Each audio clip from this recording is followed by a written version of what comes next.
First of all, thank you very much for doing this, and Pleasure. Congratulations on the 50th, on the Thanks. end of your reign. Right. I just thought that before we talk specifically about the festival, I want people to learn about your background, which I've done my homework, but I do want to. I'll have it in your words first. Right. So just where did you grow up, and were movies a big part of your childhood? You know. Well, I grew up in New York City, in Manhattan, and yeah, movies were a big part of my childhood. I just was always someone who saw more movies than anybody else that I knew. Right. And eventually found a way to actually earn a living at it. But I guess, the breakthrough came, when I began reading a bit about film, when I discovered there were books about movies, and that seemed like an interesting thing.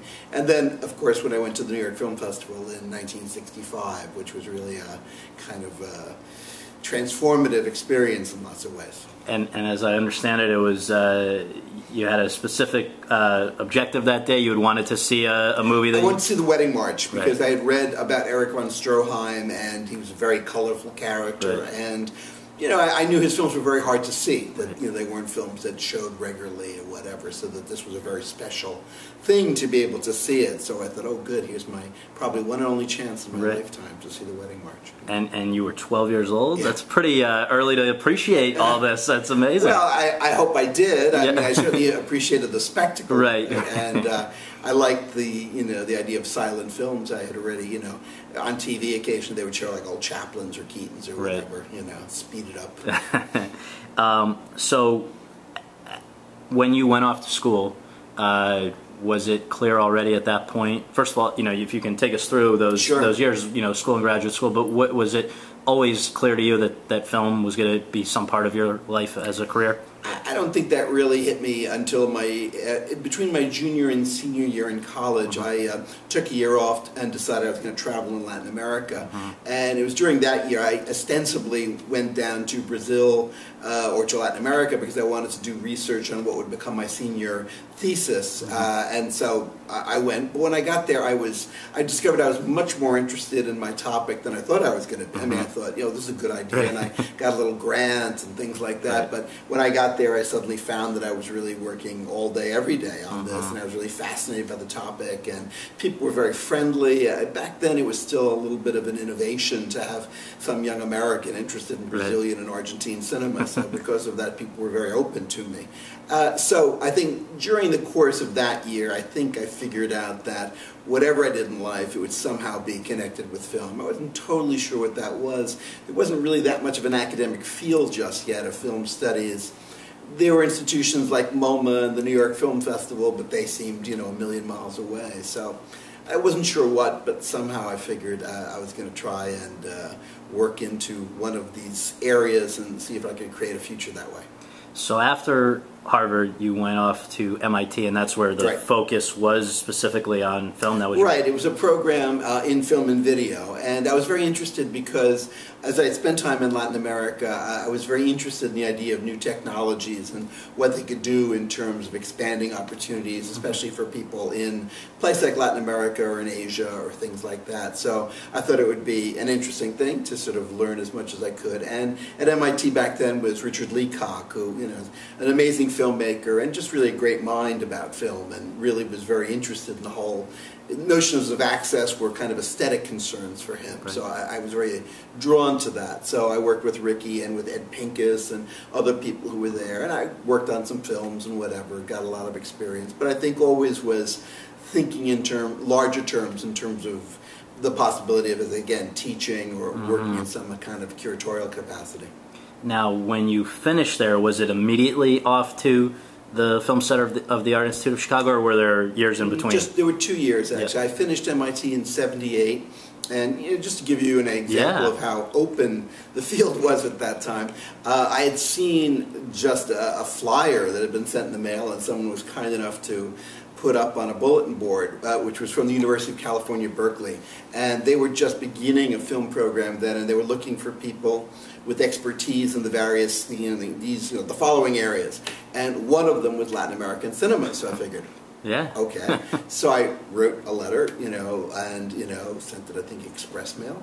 And, I got an answer back saying, yes, we'd be very interested in having the chance to talk to you. Can you come out to Berkeley and whatever? So I went out to Berkeley and met the people out there, and they were very kind, and they said, yes, we'd love you to come as a visiting lecturer next year. So I did. So wow. I came, that was 78, 79, and I offered 2 classes while I was there. And then, that wasn't a permanent job, as I knew, and I decided I really wanted to be back in the East Coast.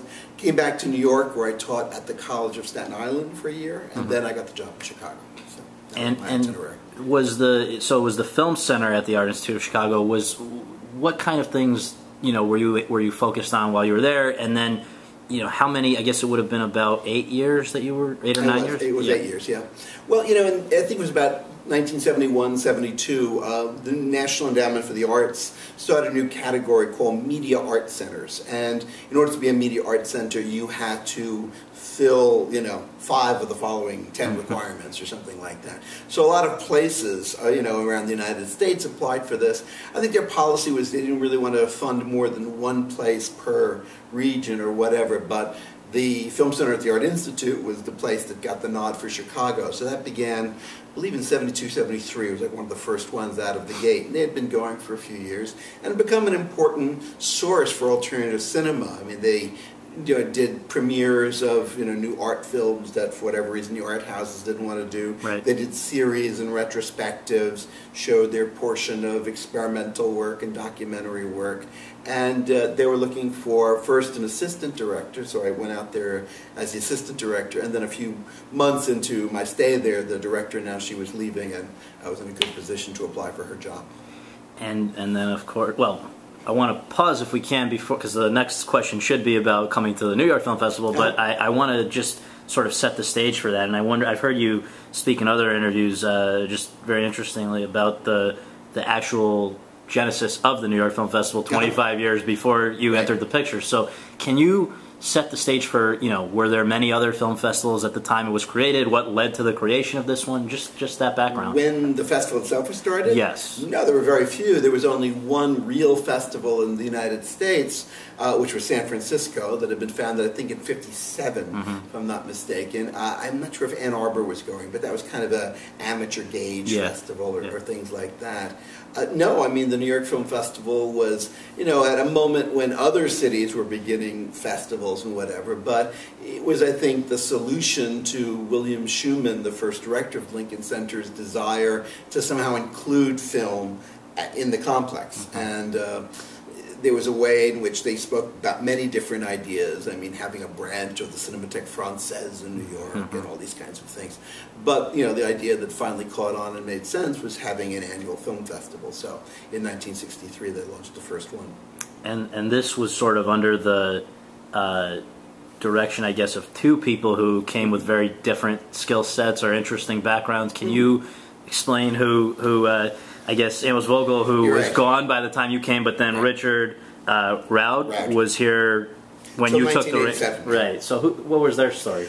Well, again, this is always third hand. I mean, what I've been able to glean, and I knew Richard. I knew somewhat. He, sadly passed away in 1989, so I didn't get to know him better. Amos, I got to know quite well, so we spoke a lot about these things. Basically, Amos had founded in 1947, I think it was, Cinema 16, which became the sort of greatest sort of film club alternative, film series in New York City, which I think every week or every other week would show, a combination of experimental films, documentaries, occasionally foreign films and things like that to really very considerable audiences, and that became very successful. But the program sort of began to fade away in the late 50s, early 60s, and by I think 1961 or so it closed down. So Amos was looking for another venue, and Lincoln Center was just starting, and somehow he was introduced to William Schuman or whatever, and they decided that, we'll try and do something here, around a festival. Meanwhile, I think the people from Lincoln Center had also made contact with the people at the Museum of Modern Art, and they had spoken about MoMA somehow being involved, and I think Richard Griffiths, who was the head of the MoMA film program at that time, said to Schuman that, well, the man who runs the London Film Festival is actually an American. His name is Richard Roud, and maybe, you know, we can invite them to collaborate too. So if you look at the first program for the New York Film Festival in 1963, it actually says Lincoln Center, the Museum of Modern Art, and the British Film Institute present the first New York Film Festival. There was some idea that as Richard worked on both, that the Festival of London, the London Film Festival, and the New York Film Festival would be twins in some way. They would, I guess, share some programming and all that kind of stuff. That didn't really work out, but I think Richard decided at that point he would rather have the affiliation to New York, so he decided to do that. And Richard and Amos were a kind of duo. I think one had the title artistic director, and one was the, you know, program manager. I forget. But essentially they were co-directors. Right. And, you know, you're right, they did have very different tastes. Richard was someone very much oriented towards basically narrative features and part of the whole sort of modernist wave of European cinema, especially French cinema and Italian cinema.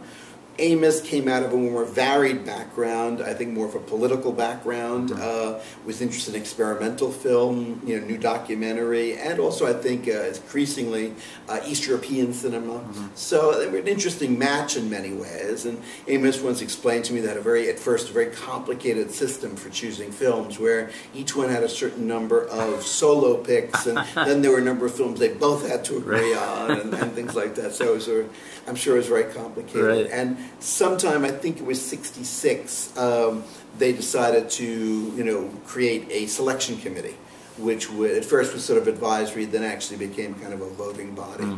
And that's how it proceeded from there. Amos unfortunately left after 1968. That was the last festival he worked on.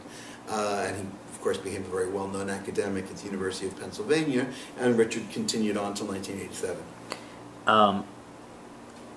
I guess, and so you kind of took over when he left. Right. I mean, how did that come about? Yeah, whatever. I mean, actually, it came about because in 1986, while I was working at the Art Institute, I was invited to a conference on media art centers, you know, the future or something like that, and I gave a paper at it. And in the audience was Joanne Koch, who was the executive director of the Film Society at that time. And afterwards, Joanne came up to me and said, I really enjoyed your paper and, you know, what you said. Do you ever come to New York? And I said, yes, I come all the time. My family's there, etc., etc. Well, when you're in town, give me a call and we'll have lunch. So anyway, so a few months later, that occasion happened, and Joanne told me at that time, you might have heard that we're building a year-round film theater at Lincoln Center. It'll be called the Walter Reed Theater and whatever. It'll have, you know, daily programming, and I, you know, admire what you're doing in Chicago. I think it's very innovative and whatever. What would you think about coming to New York? So, well, that was like a dream come true. So I said, would love to do it. And I think at the time, in fact I'm sure at the time, I mentioned something like, oh, you know, of course I'd be very interested in working on the New York Film Festival. She said, well, that's not really what this job is. This job is really for the, you know, theater, maybe someday, but not now. So I figured, well, you know, better to have a foot in the door. Plus it was a chance to come back to New York. Then a few months later, you know, circumstances happened, and Richard was let go from the Film Society, and there was a kind of tumult for a while about who would do what, and in a way I was there. You know, I was already sort of, I wasn't hired yet, but I had already agreed that I was coming. I think we decided I would come sometime in 1988. We weren't sure exactly when, but sometime. And at that point, Joanne said to me, well, you wanted the New York Film Festival? It's yours. So I said, oh, okay. So that's how I got to work on the first festival, on my first festival. And I bet you couldn't have imagined 25 years later you'd still be doing it. No, I couldn't imagine much, actually, at that point. But, yeah, no, I don't think I ever imagined it stay 25 years. Right. So what do you remember of that first year? And really the early years? Was it much harder to do at the beginning when you were figuring out how things worked, or, you know, were there special highlights that you remember? Well, I guess, you know, there was, you know, the trepidation. I mean, you know, the New York Film Festival was an institution I worshipped. I mean, it was actually the institution that taught me more about film than any other person or any other thing. So, I mean, you know, the idea that I was now in some kind of supervisory capacity at that festival, you know, filled me with dread. And I mean, in a way, I felt very much that, you know, here's an institution that's not broke, so I don't have to fix it. You know, I think it's fine as it is. And I also felt I should, be there for a while before I try and bring in any of my ideas. Now, I did have a couple of things that I guess I brought. One was that in my programming already, I think I had a somewhat broader range than the festival had been used to.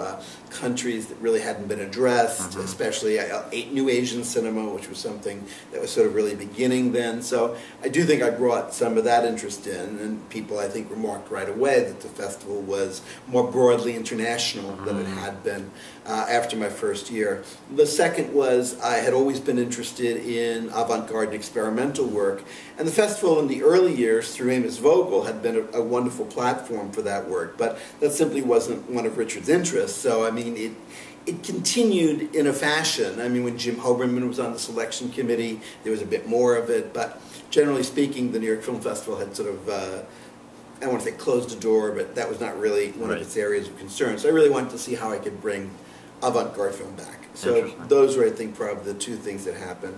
The third was, in a way you get there and you go, well, how do I do this? I mean, there was no guidebook, there was no manual. Right. Richard, unfortunately, was sort of on the out, so even though he was always very kind and gracious to me, I couldn't call him up all the time and say, now what do I do? So how do you do it without a guide? Well, I mean, fortunately I had, both Joanne and Wendy Keyes, who had been at the festival for a long time, who had a very good idea of what needed to be done. And, bit by bit I sort of learned the ropes a bit, and as time went on, it became a little more natural to me. But, I mean, I thought, do I just sit here and the films come? Or do you have to beat the bushes a bit or call people up? I mean, it was the whole thing seemed a little bit mysterious. Among you, when you came on, you could have changed a few specific things that you elected not to, and I want to ask you about that because it seems that the New York Film Festival has always, by choice, remained relatively small, first of all, and then also not unlike most other festivals now, never gave out prizes. Right. So why did you choose to maintain those areas? Those were two aspects of the festival that I always admired and I thought were really what made the festival so special. First of all, in terms of its size, I think it really, from the beginning, always looked like a curated program. That is, a program that had really been selected. It was not envisioned as a panorama or as an encyclopedia or a sampler of what was out there, but it was a carefully selected group of films. And you might not like the selection or whatever, but at least you knew someone had selected it. And it was a festival that said no. And what was not in the festival was often sometimes as much discussed as what was in the festival. And I thought that was a very good thing, and I also felt that this way, and something I learned was by having a small number of films, you could shine a very bright spotlight, on that number of films and just really help them more in a way. In terms of prizes, I've just never really liked competitive festivals. There's something about the whole idea of, saying, who's the better director? I mean, I don't know. It just seems kind of like, you can argue that in a very long-term sense, but on an individual film, it seems a little strange to me. So, it just seemed also that in my experience, often having what could you say, those kinds of competitions poison the atmosphere a little bit. So, anyway, I saw no reason to either change the size of the festival nor to institute prizes. Right, and just to confirm, is it a rule sort of now that it's 25 films a year? Is that the way it... No, actually this year we have a few more, as someone pointed out. Yeah, I mean, actually, in a sense, the festival, like any festival, has always been a little bit responsive to real estate, to where you are. Right. When I first got here, essentially the festival was in Alice Tully Hall. And we would have opening and closing in Avery Fisher Hall. Beginning in 1992, we had the Walter Reed Theater. It gave us more possibilities to do different things. We began to experiment with different other programs and whatever. Now, of course, we have the Eleanor Bunin Monroe Film Center, so we have 5 potential screens working at all times. So because of that, that's given us, in a way, a lot more flexibility to try things. And I think the last 2 years have really been works in progress, where we're trying out things, seeing what works, seeing what doesn't, and I'm sure that the people who follow me will continue that process. In terms, you mentioned how in the early years the selection process evolved to the point where there's now a committee. But for you, if you could take us through, what is in terms of how long a process it is, how it works. How do you end up with the films that you end up with? Right. Well, we have, as you know, a second festival every year that we do together with the Museum of Modern Art called New Directors, New Films. So I kind of divide the year a little bit between them. That is, I try not to think about the festival too much. Obviously, I do somewhat. From, say, now until, when we finish the program for New Directors, which is generally in February. Right around that time, I go to the Berlin Film Festival, which is really where the work begins. I see a lot of films at Berlin, but perhaps even more importantly, I speak to a lot of people and get a sense of what the lay of the land is. Like, what films can one expect from Italy? What films can we expect from Hong Kong? Which films? And you start gathering lists, and plus you're reading magazines and things like that. So you begin to get a very vast picture of all the films that will be available to you. And so at that point, after that's finished, and I've seen some films at Berlin, I come back and start, writing to people and sort of saying, make sure we want to see your film, or we have a chance to see it at Cannes and whatever. Then, of course, my colleagues and I in the selection committee would go to Cannes and see as many films as we could, have lots more meetings to find out what else is coming up, and probably after Cannes begin the invitation process. Usually right out of Cannes we would invite anywhere from, I guess, 3 or 4 to about 8 films, So anywhere from, a third of the program to, I guess a sixth of the program or something like that. And then there would be a few films that maybe not all of us had seen yet, so I would instantly request copies of those so that my other colleagues could vote on them. So let's just say by the end of June, we usually have probably about a third of the program, selected at that point. Between what we've invited from Cannes and what we've invited subsequently. Sometimes when we come back, there would be films for us to see in the United States, especially films that are interested in being our opening night. Because we would try and pick opening night if we could by the end of June. Anyway, then I travel a bit, see lots more films, many more films come in here, see as much as I possibly can. And then the committee, myself and 4 others, would get together for 2 weeks in late July, early August. And by that point, knock on wood, I was finished with everything that had been submitted to us. Usually I wasn't, but I had most of the stuff seen. And I'd probably prepare a list of somewhere around 100 films from which we were going to select the rest of the festival. So maybe, let's say about 15 films from that 100. Maybe half of the list gets cut out right away, for various reasons. We see it, we turn it down, or does not, there was interest in Cannes, but people aren't so interested anymore, whatever. So we remain about 50 films. But that's when it becomes really tough, because that's when you really have to go through and decide which one yes and which one no. And, even though probably all of those 50 films could be in the New York Film Festival in one way or another, the truth is that only 15 are going to get in. So, you go through and it's a committee process. I mean, we would all see things, we would discuss, we'd occasionally argue, occasionally lose our tempers and stuff like that. But, as adults, we'd go through and, bit by bit come up with what the final package would be. And interestingly, though, again, unlike almost all other major film festivals, you guys don't seem to demand that a film be a world premiere. And I guess I wonder how that demand from others impacts you. Like, does a film that you'd love to have here, if they say we're going to world premiere, in Venice or whatever else, that doesn't factor into the equation at all, or it doesn't for me. I think certain people on staff over the years have felt more strongly about that. I think this year at our 50th, I think Rose Kuo, our executive director, felt that she definitely wanted opening and closing and a possible centerpiece to all be world premieres. And I said, we would try, but we wouldn't hold ourselves, especially not to centerpiece and closing.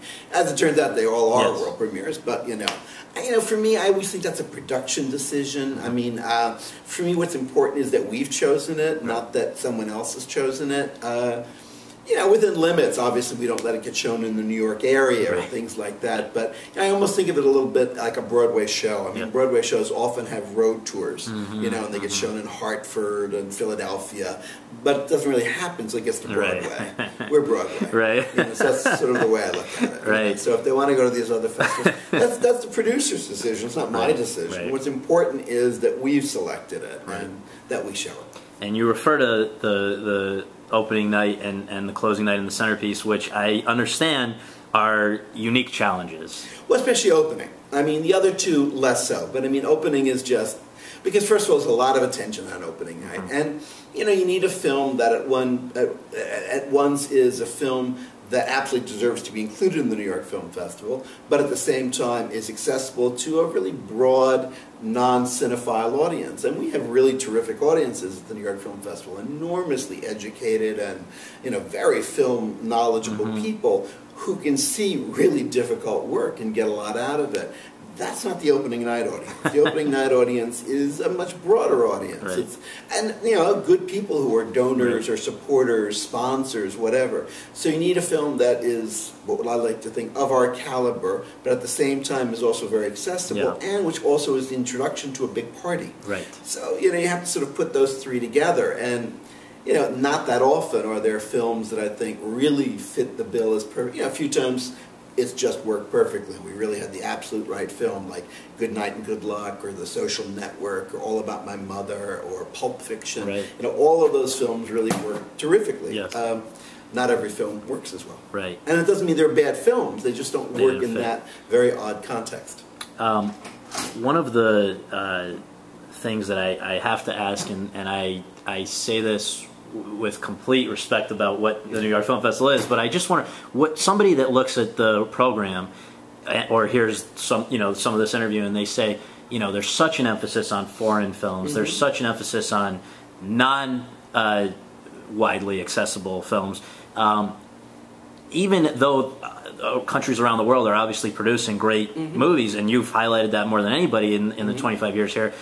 Wouldn't it be true that no country produces more great movies? I mean, certainly also probably no country produces more bad movies, but than the United States. So why is it that it's sort of, somebody that might be inclined to say, oh, these guys are elitists about it, or they're snobs about American or Hollywood movies. I mean, this was the same argument in a way, wasn't it, of the auteur theorist that said, wait a minute, Hollywood movies can be considered great. So what's the rebuttal to that argument?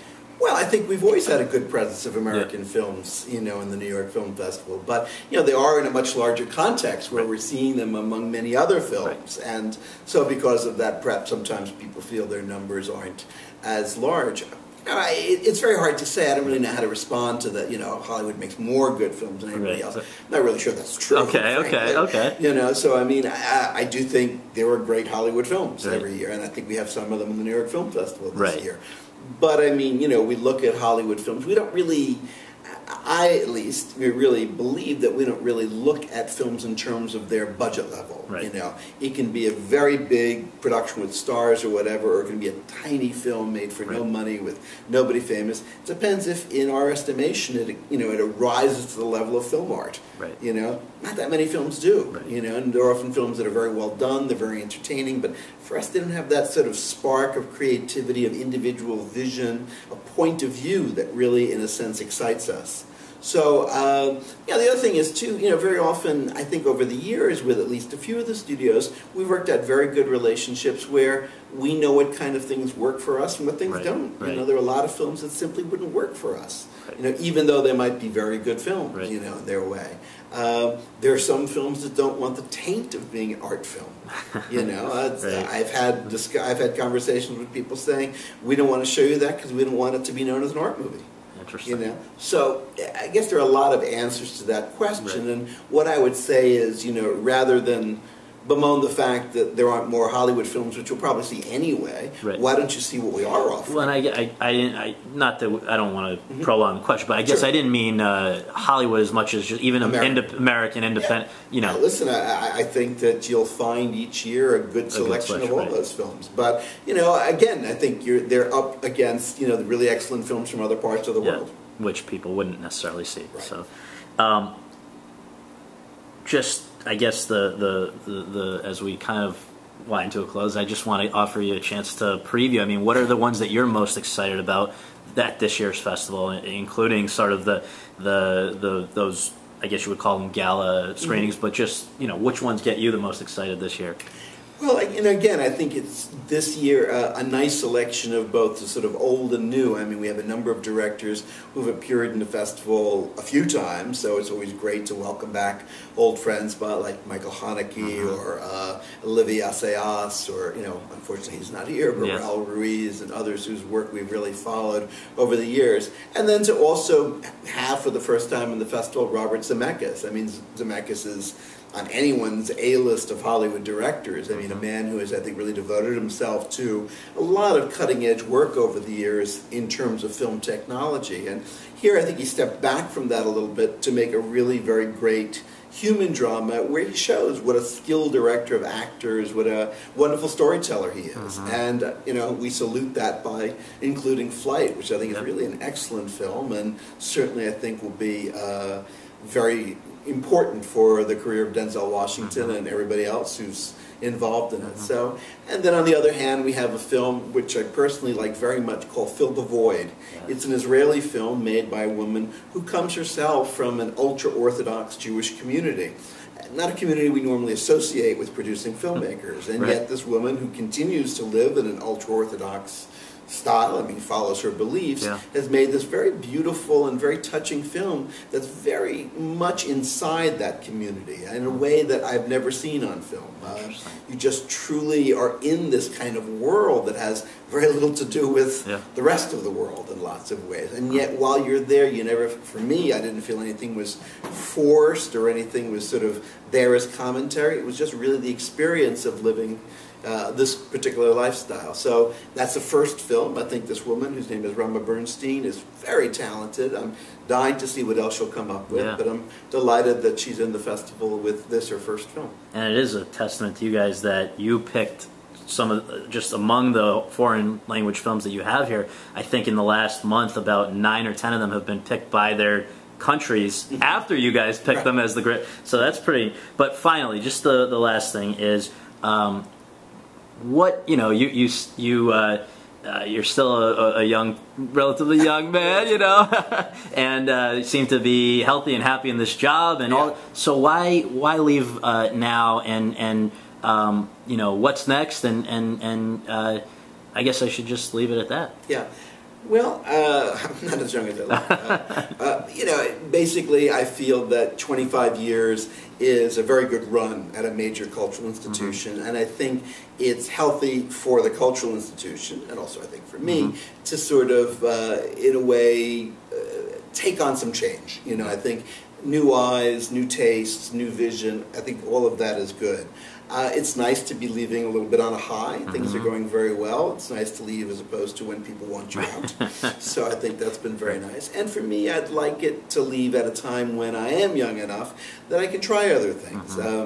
I've also been able to keep up an academic career. I'm a professor of film at Columbia University, and I certainly will continue to do that, and probably explore opportunities to teach abroad and things like that, things I've always wanted to do but just could never do while having the Lincoln Center job. So all of those things I think will allow me to continue to keep busy, but also at the same time I must say I'm looking forward to slowing down a bit. Right, and do you know, I mean, your successors, are these people that have been from within the organization? Do you know them? Will you remain involved in any capacity? Or well, Kent Jones, who is going to be sort of the person, I guess, involved with film festivals, is someone who I hired. And I brought him into the Film Society in 1997, and he's an extraordinary guy, a wonderful critic. It's great to have him back. I'm really, really pleased to welcome him home, as I keep kidding him.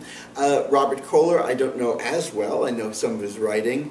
From what I've read, I think he's very much someone who is from our side of the street, so I think he'll fit in well, and I look forward to what they'll do. And you'll be a part of it at all, or done? You're severing it? I think, I mean, to a large extent, I think I'm done. Some talk about me being involved in an educational program. We'll see if that comes to pass. But if not, no hard feelings. Well, thank you and congratulations. It's a great festival to come to every year. Thank you.